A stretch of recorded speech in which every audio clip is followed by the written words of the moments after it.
Well, howdy. Hey, everybody, welcome back to the LuckyDog Podcast. This is your host, Elias Roush. This podcast is sponsored by EliasRoushMedia.com, photo, video, digital media production. Today we're discussing Yellowstone, that Western show that literally everyone and their mother has been talking about. Yeah, I don't think I know anyone personally watching. Oh, maybe I lied. My aunt, my uncle, they're watching Yellowstone. I've heard podcasters talk about it. I've heard a lot of people talk about it. I've heard that it's like the number one show on cable, which is why I haven't seen it yet. So it took me a while to get a hold of it, kind of wrangle it down, but I finally got around to watching the first episode. So the first episode is all we're going to kind of discuss. I'm going to talk briefly in a non-spoiler section for anyone that's just wondering what the hell the Yellowstone is besides the national park in the Midwest of the United States. But what is so keen about this show? What's gripping about it? Well, for starters, going off of it, Yellowstone is an American drama television series created by Taylor Sheridan. Taylor Sheridan, I believe, was one of the main writers in, actor, screenwriter, director for, I think he was featured in Sons of Anarchy and Veronica Mars, and now he's basically, and he did Sicario 2015. That was one of my favorite movies that year, as well as Hell or High Water, which is a phenomenal movie with Chris Pine. So Taylor Sheridan is definitely making his way downtown and in the industry is what I'm saying. And I'm pretty much, from what I hear, he's just cranking out several television shows at one time. It's pretty impressive. And he's like a head writer for the majority of them, to my knowledge. So continuing on, this is created by Taylor Sheridan and John Linson. It premiered in June 20th, 2018. Wow, was that not too bad of a time, I guess. On the Paramount Network. The series stars Kevin Costner, Wes Bentley, Kelly Riley, Luke Grimes, Cole Hauser, and Gil Birmingham. The series follows the conflicts along the shared border of a large cattle ranch, an Indian reservation, and land developers. And it's kind of the push and pull of the struggle of, who's on who's on whose land, who owns this cattle, who owns this mountain, and what can we do with it, and how much can we leverage it to either make a profit or just settle or have a reserve, like some sort of like Indian reserve. And so there is that push and pull from that kind of geopolitical side of it. The series fourth season premiered on November 7th, 2021, and February 2022. The series was renewed for a fifth season, which will be split into 2 installments of 7 episodes each. So it's categorized as a drama neo-western, and like I said, it stars a lot of people you've seen either on the big screen, like movie stars. Got big names like Kevin Costner, even Kelly Riley. I haven't seen Cole Hauser on too much. No, actually, he's been on a decent amount of stuff. He's a star too. Too Fast, Too Furious, Good Will Hunting, Dazed and Confused. Olympus Has Fallen. These are big movies. Let me see if there's anything else. Higher Learning. Yeah, these are big movies that these actors have been in. So you're not going in with actors that you don't know or you haven't seen before. Unknown faces, fresh faces. Currently, there's 4 seasons, around 39 episodes. This first episode was an hour and a half, and that's without commercials. I was just like, oh goodness. I wasn't sure if I was going to enjoy it, but I think that the views alone, the cinematography is absolutely gorgeous. I was, I like to say, head over heels for the cinematography just because of how beautiful the landscaping is. It almost feels like you're watching like a nature doc at some points because all of the B-roll is just kind of like mood building in a way. So yeah, some of the episodes are around 40 minutes and some are as long as 92 minutes. So let me see what else we got. The distributors, Paramount Media, and I know this sort of spin-off show, 1883, I believe. Is that the one? Yeah, the 1883 is like a prequel to it. So let me see if I can find this first episode real quick.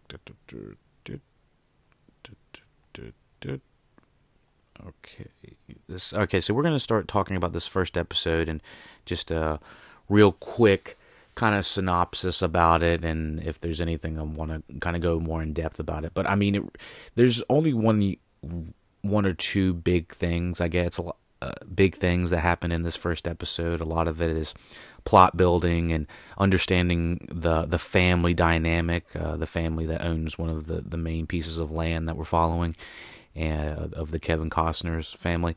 And yeah, so let me go into it real quick and we'll continue on. So I expect you to either have watched the show or you're ready to be spoiled. Let me get a little coffee so we can start this morning off correctly. Something about a nice little Yellowstone show in the morning on a Sunday feels pretty nice. I don't know about you.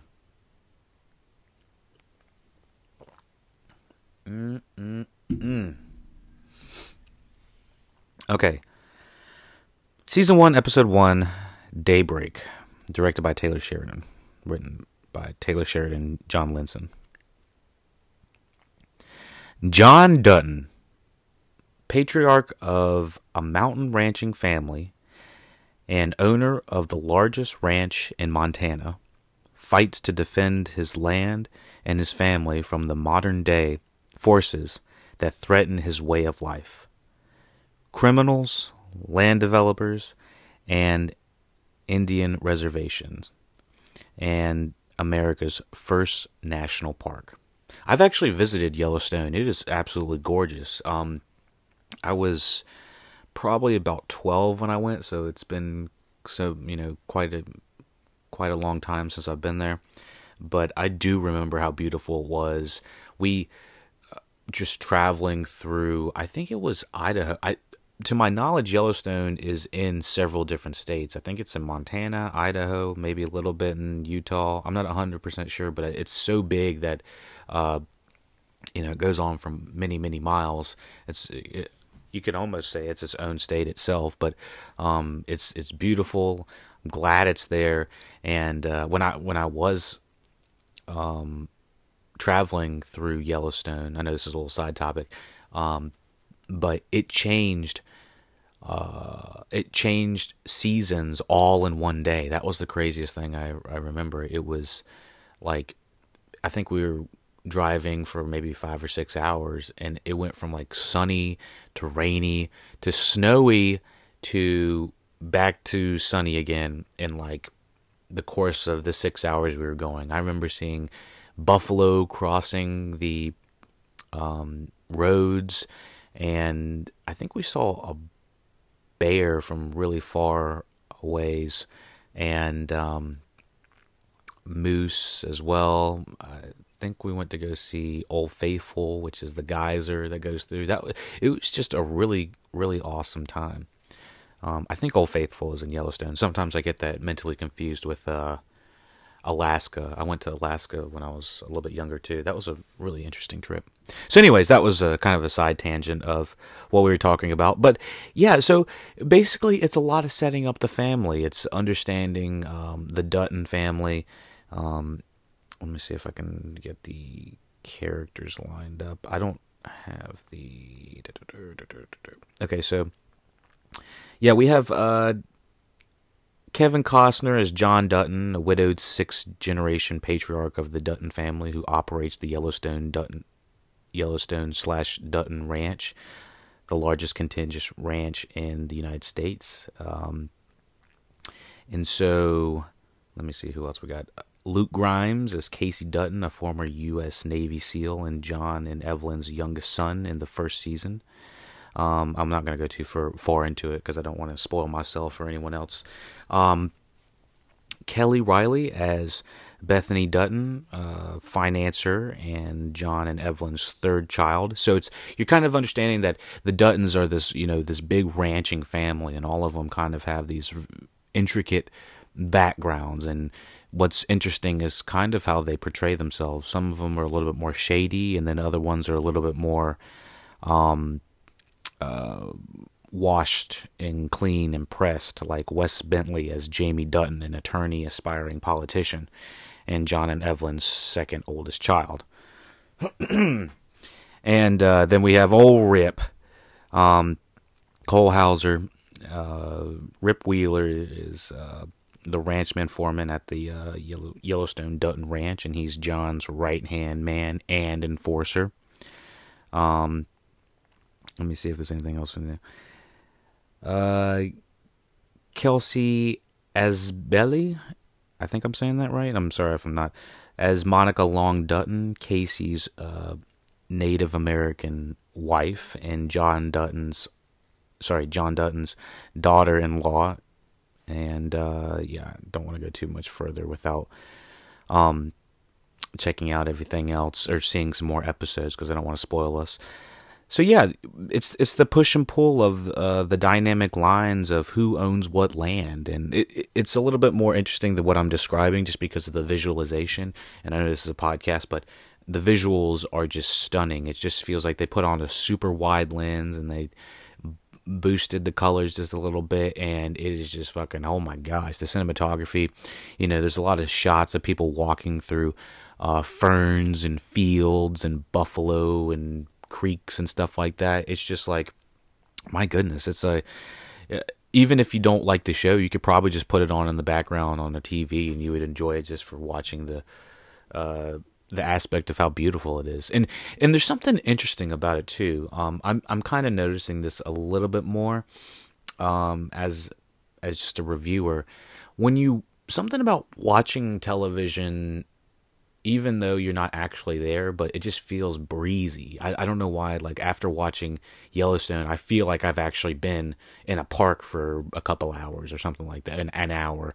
I feel like my oxygen is like better or something like that, versus like if you watch something and people are stuck inside the entire time or stuck in a box.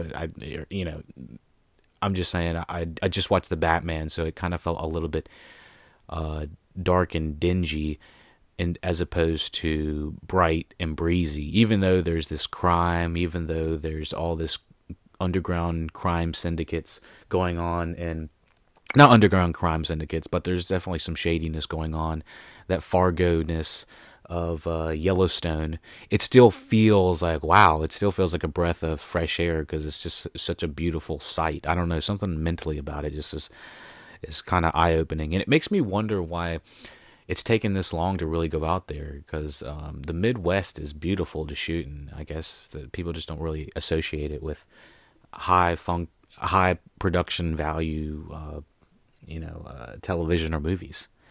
I think more movies when I think of like Midwestern shots and stuff like that.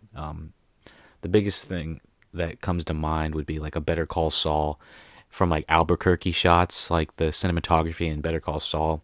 So beautiful when they're out in the middle of the desert and stuff like that. It's just like, oh my goodness, you can just soak it in. But after watching that, I feel like I've been beaten down in the sun. This feels way more like I've been, just, wading in the creek, hiking a little mountain. Just feels breezy. It feels great. There's something weird about it. So yeah, not too much more I want to say about this first episode, but the cinematography is very breathtaking. The acting is on par. I have a feeling there's going to be this, like, people are getting like branded and stuff. I don't know if it says Yellowstone YS or something like that, or if it just says Y. I'm kind of not really sure what it is. And I'm trying to figure out what that is all about. I understand that's probably going to be I keep saying that's the underground crime, but I'm just assuming that's what it is because, of what we saw in the first episode. I don't have the guys' names. Let me see if I can pull up the IMDb real quick so I can talk about people's names a little bit more specifically. So the Cole Hauser, the Rip Wheeler character, bust in and tasers that one guy, Jimmy Herdstrom, and then he's like, "All right, now you're gonna get branded." It's like, okay, I was a little bit confused on that, but it feels like by the numbers a little bit. With they're like, okay, for this first episode, it's got to be beautiful, it's got to have high production value. We got to introduce the family. We got to introduce that banker asshole that wants to take over the land. We want to introduce the Native American culture, population, and their struggles. And that's complete. I thought all those scenes were very. They are by the numbers, like they're checking off boxes to make sure people understand the show, but they were also informative. I like the one scene with Gil Birmingham. I really like him from Hell or High Water. He was great in that. But how he talks about how he thought he was Mexican, I believe, or his parents told him he was Mexican for a while, saying that the ridicule he'll get as being called quote unquote Mexican will not be nearly as painful as being called or being ridiculed as a Native American. And I was just like, wow, this is pretty in depth and pretty eye opening for what I would consider this show is a little bit more on the conservative side.